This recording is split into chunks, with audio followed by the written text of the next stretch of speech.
Hey everyone, Michelle Alexandria here with a CinemaCon recap. It's been a couple of days. I'm here in Vegas and it's day 2 of a very weird CinemaCon. I have no idea what to talk about today because it's been just odd. It's been an odd show where basically not much happened yesterday that was worth doing a video of.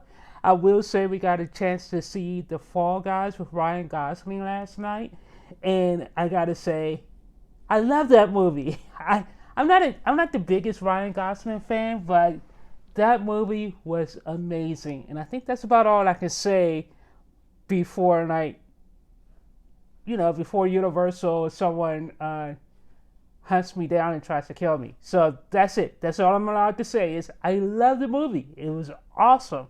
And I think even saying that little bit pushes the envelope a little bit. But let me just say one thing. The Universal guy really kind of annoyed the crap out of me because right before the announcement, uh, it was the president of Universal Distribution or Universal Pictures came out to introduce the movie, and he was talking about it, and he was like, "Oh, the Fall Guys is an original movie that we created, and it pays homage to the stunt people and all this other stuff." And he neglected to mention the fact, and he completely ignored the fact that the Fall Guys is based on the old Lee Majors TV show, The Fall Guys. And I know we're at CinemaCon, and I know Hollywood executives refuse to acknowledge the fact that TV exists. But I'm like, if you're making a movie based on a TV property, admit it. Don't ignore it, because it was really annoying because after the event I was talking to some people and they had no idea that there's an old TV show with Lee Majors called The Fall Guys, this movie is based on, and kind of a remake of or pays homage to. So it was kind of annoying, and there's some moments in the movie that people didn't understand, and I kind of had to explain it to them. And I was just kind of like, "Oh, it's sure." So anyway, so yeah, that kind of drove me a little crazy, but I love the movie. That's all I can say. Today was also kind of a weird day. I did a couple of really neat things. I went and visited with I did a visit with the Kaleidoscope people, and they talked a little bit about Kaleidoscope and how they're trying to branch from the home market or over into the theatrical market. And if you don't know anything about Kaleidoscope, they make a really expensive home theater server where you can actually watch movies on your home theater server. So it's a pretty awesome company, and their home servers are like $4,000 or some ridiculous insane amount of money. But if you're a home theater enthusiast, you probably know who Kaleidoscope is. So I did that, and then we did a really cool thing where the CinemaCon people gave press a walkthrough of the show floor, because they know during the course of the week the press normally doesn't get a chance to actually walk the show floor and visit with some of the booths. So we got a chance to do a 1 hour walkthrough of the entire convention floor. Of course, I filmed that, and I will try to get that uploaded this week. Internet's been really spotty, and for some reason, video processing and stuff has been a nightmare on my Mac this week, and it normally isn't, but this week it has been. I don't know why. So yeah, I'm cleaning. I need to clean up my hard drives or something. So we did that, and then this morning there was basically a 2 hour presentation promoted as being a Crunchyroll presentation, but really all it was CinemaCon housekeeping, where they're handing out awards to people who I don't know. But the headliner for that was Crunchyroll was part of it. So Crunchyroll had the very first ever CinemaCon presentation this morning. So that was kind of neat, because that actually shows that animation has really come a long way. And now even like movie theater owners now are and Hollywood executives are now acknowledging the fact that anime exists, and they're really promoting it. So that was kind of interesting. But Crunchyroll is on my S list for what they because of what they did to Funimation. And if you don't know, there were two streaming services available, at least in the U.S. Funimation and Crunchyroll. Sony bought Funimation, so now for all practical purposes, they have a monopoly in anime here in America, and that wouldn't be so bad. That's bad enough. But then when Sony finally did the switch over from Funimation over to Crunchyroll, they royally effed a lot of their customers because they made it so that you could not transfer your purchased digital files over your digital purchases over to Crunchyroll, which is utter BS, and there's absolutely no excuse for Sony doing that. And I'm shocked that there wasn't any outrage over that because a lot of people got screwed. A lot of people bought, season passes and movies and stuff on Funimation, and now they no longer can access the stuff they purchased just because Sony were being a-holes about it. And there's no excuse for them not to do it because they're able to actually transfer all the digital purchases, all the digital in Funimation's entire digital library over to the Crunchyroll platform. And I was a Funimation person, and they were able to transfer all my watch videos and all the videos I had in my library. Like I didn't buy anything on Funimation, but all my watch list stuff, the exact spots where I left off, my entire history migrated over to Crunchyroll perfectly fine. But so there's no excuse for them saying, "Oh, but your purchases, the stuff you actually bought." Nope, that can't come over. You lose all of that stuff. So Sony is actually the reason why a prime example why you shouldn't trust digital at all. And one of the reasons why I prefer subscription, because at least subscription I don't have an expectation of ownership. I'm not being blatantly lied to. So yeah. So that's kind of a quick recap of what happened. But the big event today was the Warner Brothers presentation. Warner Brothers! All right. So we had the Warner Brothers presentation today, and they ran that thing like clockwork. It started at 4 p.m. and it ended at 6 p.m. on the dot. I'm like, wow, it's like you people have done this before. So yeah, it was pretty interesting.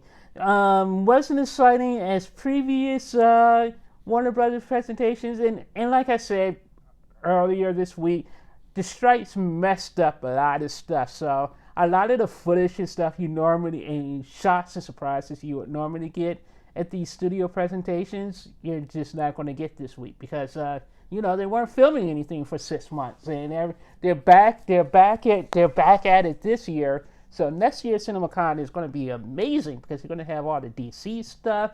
Marvel's going to be cooking again, and yeah, next year is going to be great. This year, so anyway, the highlights for this year's event. So let me give you a rundown of what happened. This will actually be a pretty quick rundown. So basically, it started with Beetlejuice, with a little Beetlejuice action, which was pretty neat because basically Warner Brothers stage was set up really interesting. So they had the cinema, they had the movie screen, and they had images on the movie screen, and then they had like these 4 or 5 little things at the bottom that were kind of like windows, and they kind of interchanged those windows out. So it's really interesting. So it opened with Beetlejuice. It opened with this homage to Beetlejuice. So the little people who work in I don't know what they're called. I call them. They remind me of the Loompas or whatever from the old Super Mario Brothers movies where they had the big bodies and the little heads. So it's the little people who open with the people. I don't know what they're called, but they're the people who actually work with the dead. So it opened with the everything went dark, and then you just had these the people who work with the dead and receive the dead on the stage, and they were just kind of like talking on the phone, and that's it. And then lights came back up, and then the head of distribution and his partner came out, and they were dressed like Beetlejuice, and that was the big thing. And then they did Deo, Deo. So they did that. So you were expecting them to actually go right into Beetlejuice at that point, but no, they didn't. They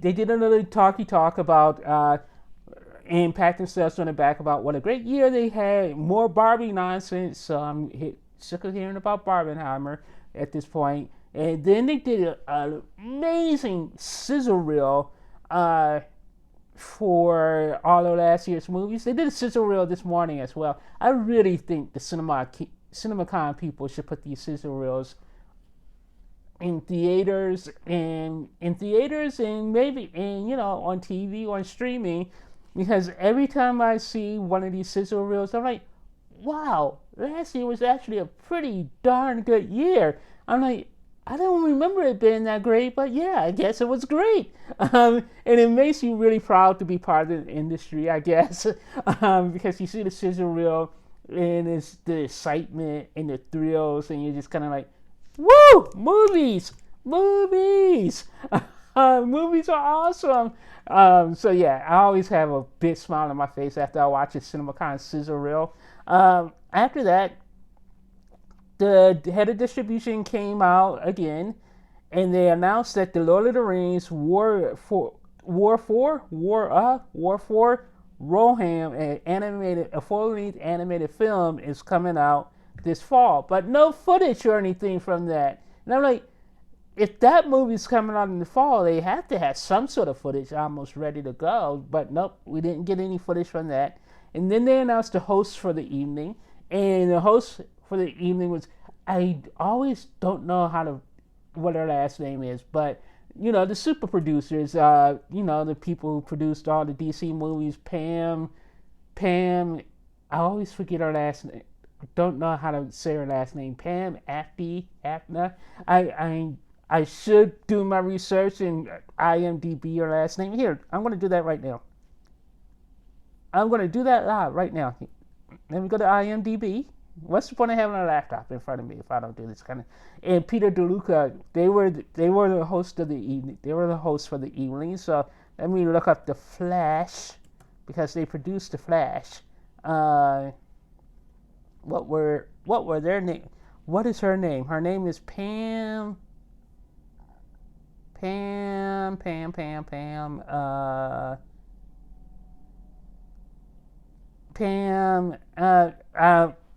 Forget it. I don't want to wait. I don't want to waste your time or my time.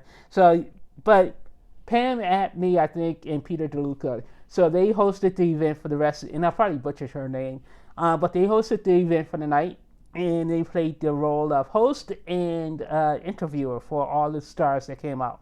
So first out of the gate was Furiosa, obviously, because like I said the other day, Furiosa is all over CinemaCon this week.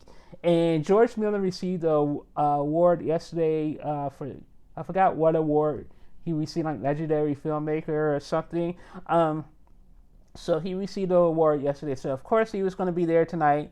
And then they had Anya Taylor-Joy and Chris Hemsworth. All three came out. They talked a bit about Mad Furiosa, a Mad Max story. And then we got a great... I'm not a huge fan of the Mad Max films at all. I'm not a huge fan. I don't hate them, but I could take them or leave them.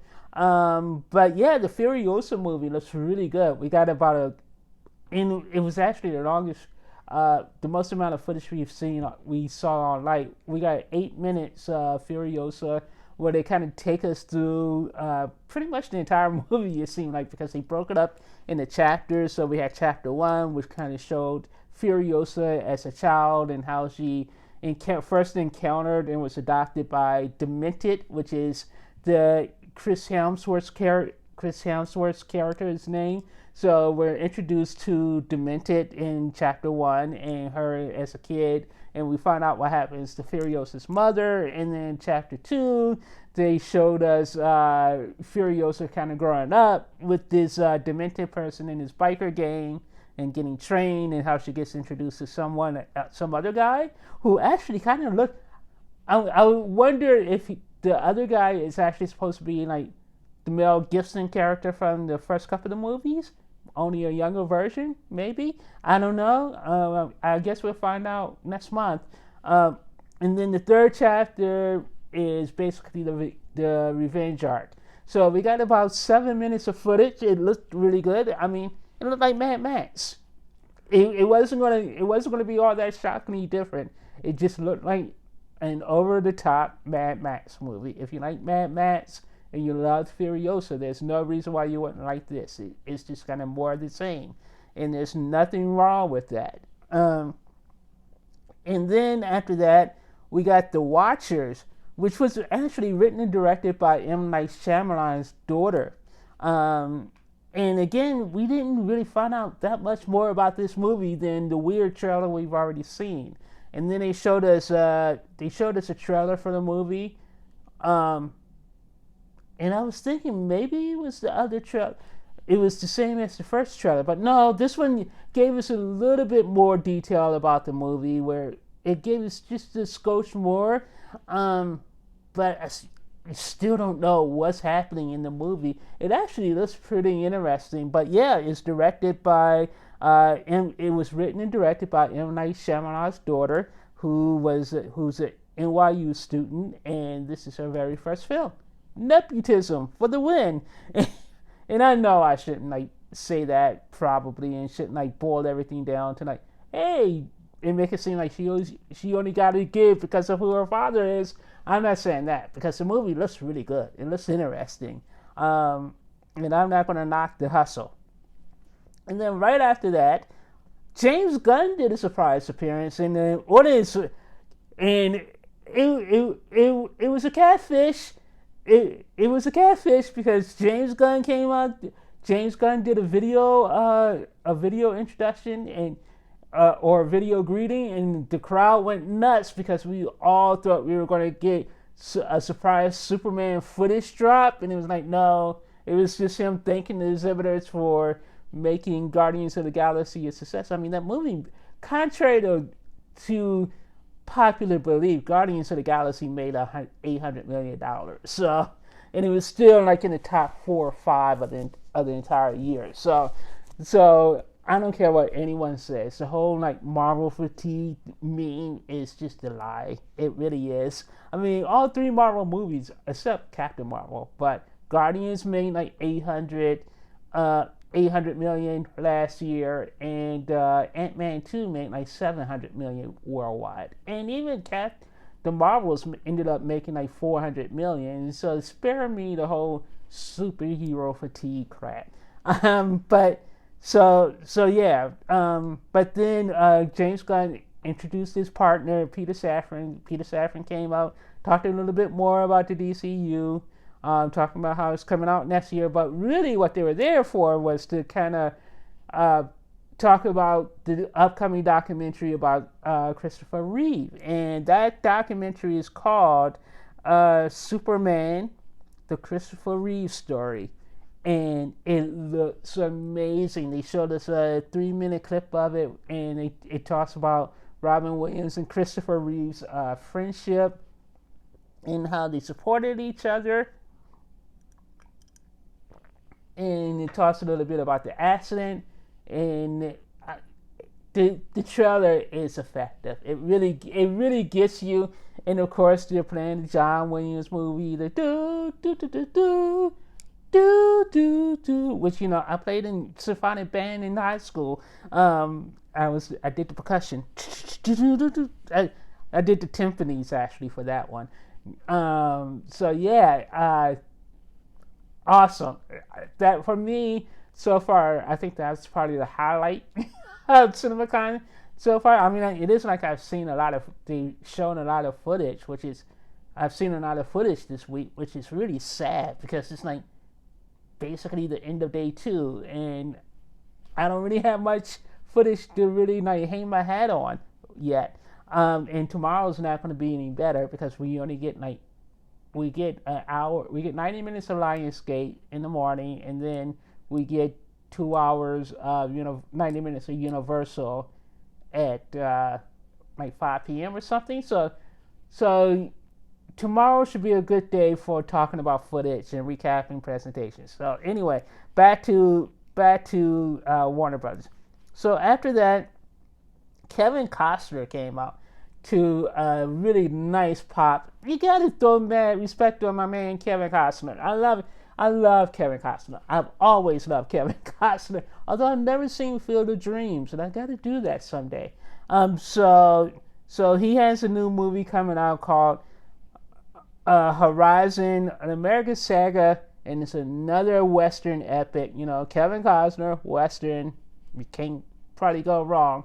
Although the thing that kind of tips me off about this, and I said this during my hallway walkthrough, it's a 2-part movie. Part 1 is coming out in June. Part 2 is coming out in August. And I thought it was going to be a 2-part movie, but no. It's 4 freaking parts. I'm so sick of these artificial franchise movies. And it's Kevin Costner, so each part is going to be like 3 hours. 3 hours each for, oh man, just kind of ticks me off so much. And you're going to end like the second part, probably you're going to end the first part on the cliffhanger, the second part on the cliffhanger, then you're going to have to wait until next summer to see the other 2 parts. And come on. I'm so sick of this. It's like movies are literally nothing more than glorified TV shows put on a big screen. With that said, Kevin Costner said it's taken him over 20 years to make this movie, and that the lead character is actually named after his son, Hayes, and he was like, at some point I got to make this movie because the lead character is named after him. And then they showed us like a 2-minute trailer for the movie. It looks good. It looks like it's a Kevin Costner Western. You've seen one Kevin Costner Western. I don't want to say you've seen them all, but either you like them or you don't. And I like Kevin Costner Westerns. But I'm not excited to see this movie because it's a 4-part movie. If it was just one 3-hour movie, I would be all about it. But it's a 4-part movie.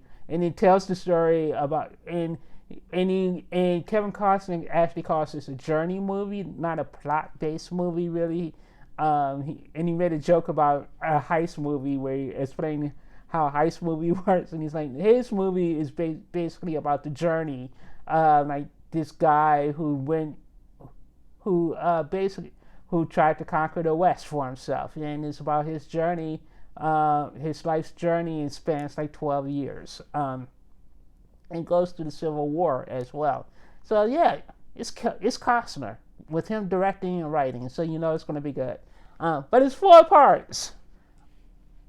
After that, Bong Joon-ho. Is it Bong Joon-ho or Bong Joon-ho? Who? I think it's Bong Joon-ho. Came out there to talk about his new movie, Mickey 17. And and just to recap, Bong Joon-ho is the guy who made Parasite, which is the movie I loved. So he has a movie called Mickey 17 coming out in January, and he's learning some English. I mean, he had jokes and everything else, so he still needed a translator to translate some of the more complicated stuff. But his English seems to be getting pretty good, so I was kind of impressed. But so he has a new sci-fi movie called Mickey 17, and basically it's about a guy who actually whose job it is to die. I guess I don't know why he's dying, why his job is to die, but I guess the guy gets tortured, he dies, and then he comes back. And it was funny because he's like, it's based on a sci-fi book called Mickey 7.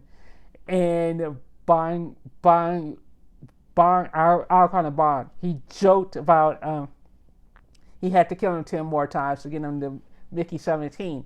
And it starts right. The cast is stacked. It starts Toni Collette, and it actually stars Robert Pattinson as Mickey. And it is just such a weird little movie. But it's also kind of it's a I don't want to say it's a big budget sci-fi. It's kind of like a small to medium budget sci-fi film with some high concepts, and it looks really intriguing. And Robert Pattinson plays multiple characters, multiple versions of Mickey in this. So yeah, that was pretty good. And then Mickey, and then Bond, like I said, Bond came out. And then there was a surprise appearance by Robert Pattinson. So that was pretty cool. And then after that, M. Night himself came back out. And it's funny because he made a joke about the fact that backstage they were calling his family the Indian Von Trapps. And if you know, you know. But it was a really funny joke when he's like, they're being called the Indian Von Trapps. Mainly because he actually has another daughter who's involved in the film industry, where basically, and actually not necessarily involved in the film industry. His daughter is apparently a famous musician, and he talked about how he and his daughter were sitting around workshopping as producer families do, I guess, workshopping ideas, and they came up with this idea for a movie about what if you're at a concert and you're trapped at a concert. And that's the premise of the movie. And it was awesome the way M. Night kind of explained the movie. And he was like, hey, imagine you're attending a concert and the lights go down. And then the lights went down. And then it's like, and the musician's on stage. And then the spotlight shines on his daughter, and his daughter sings a song, and his daughter is wow. She has a pipes on her.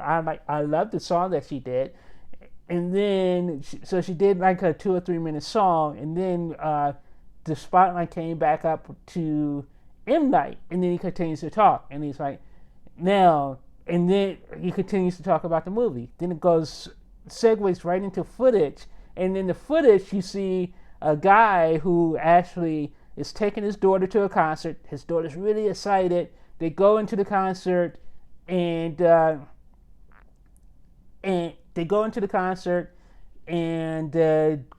father leaves his daughter just vibing to the music, and it's M. Night's daughter playing the concert musician. But as the guy goes to the bathroom, he notices all these cameras and extra police going on, and then he finds out that the police are there to actually catch a notorious butcher and trap him. In the entire concert, it's a trap to catch this serial butcher. And let me just say, setup is intriguing, but that is a stupid plan. How do you plan on trapping one person at a concert that has like thousands of people there? On his face is a stupid plan, and kind of a stupid premise. So I'm kind of intrigued to see how they execute it, because it looked really good. I mean, if you could shut your mind off, it looked really good, and it was probably like the best thing that they showed at the Warner Brothers thing. At the Warner Brothers thing, I really love that footage, but it just makes no sense, because I'm like, how do you plan on trapping like one guy at a concert, and why would you do that? Because that only gives that guy more potential victims, and it's just fraught with there are other ways you could trap him, and why would you trap him if you know who the guy is? I don't know. I don't know how that entire plot works, but I'm kind of intrigued. Maybe there has some kind of logical explanation of why they're doing this and how they plan on trapping them at a concert venue of all places. But yeah, it's interesting. That's kind of a high concept, one of those high concept ideas that on paper is like, wow, this would be cool, but it makes no logical sense if you think it through. So after that, Beetlejuice. They finally talked about Beetlejuice, and I'm like, why would you wait until towards the end of the show to talk about Beetlejuice when you open it with that little Beetlejuice segment? That would have been the spot to put Beetlejuice in. So they did Beetlejuice, and the cast came out for Beetlejuice. Although Winona Ryder and Jenna Ortega wasn't there, but Michael Keaton, William Dafoe, and I forgot who the other woman is, but and Tim Burton himself came out to talk about Beetlejuice. So yeah, and we got some. We didn't really get footage from Beetlejuice. We just got the trailer for Beetlejuice. So yeah, I think that was kind of disappointing. That now that I think about it, I think all we got was a trailer for Beetlejuice, which they already premiered. So, that was not memorable at all. But Michael Keaton, always amazing, always fun to watch. And on stage, it's always great to hear him speak. Then we got Todd Phillips came out to talk about the Joker movie. Contrary to popular belief, it is not a musical, people. The Joker, Folio Do, is not a musical. The Joker is music. Music heavily plays a part in the movie, but just think of it as a soundtrack. It's like the soundtrack of your life. So music will be used to set the tone, set the mood, and all that kind of stuff. And I think there's probably a couple of musical numbers, but it's not a musical. They're not going to be breaking out in the song every other sentence, like Les Miserables or something. There'll probably be a couple of musical numbers in the movie, but it's basically just a standard kind of soundtrack of your life kind of thing. So it's not a musical. And then they showed they premiered the Joker footage, and I was immediately put off because Todd Phillips was like, and for you CinemaCon audience, you're going to be the first to see the Joker footage, the brand new Joker trailer that we're going to put online right after this. What are you supposed to do with that? Am I supposed to be happy that, I paid all this money to come out here to see a trailer that should be exclusive to CinemaCon at least for a couple of months? That you're going to debut right after,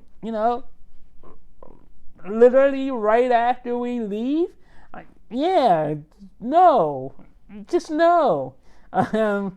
So that's it. And then they previewed, then Warner Brothers previewed the 2025, and I didn't understand the point of that because it was basically a bunch of people from the set saying, hey, CinemaCon, we're here, we're busy, we're filming our movie, and we'll see you next year, kind of dealio. So they did it with 5 movies that we already know about.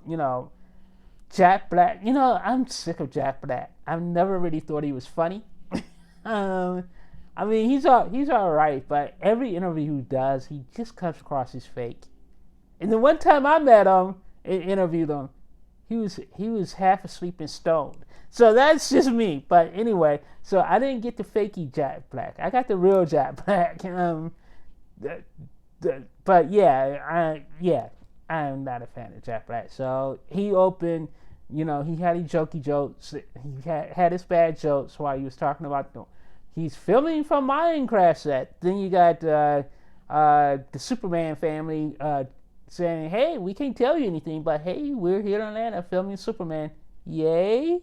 Then The Bride, they were on the set of The Bride. I forgot who the woman is who's playing The Bride.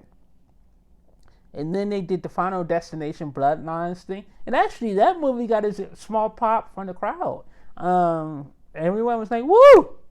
So I'm actually really looking forward to Final Destination Bloodlines because I love the Final Destination movies. I didn't like the last one because it completely changed the entire premise and invalidated everything that came.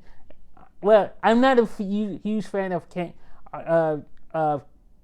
canon argument, so no, never mind. But I love the Final Destination movies. And then they had Ryan Coogler and Michael B. Jordan from the set of Creed 4.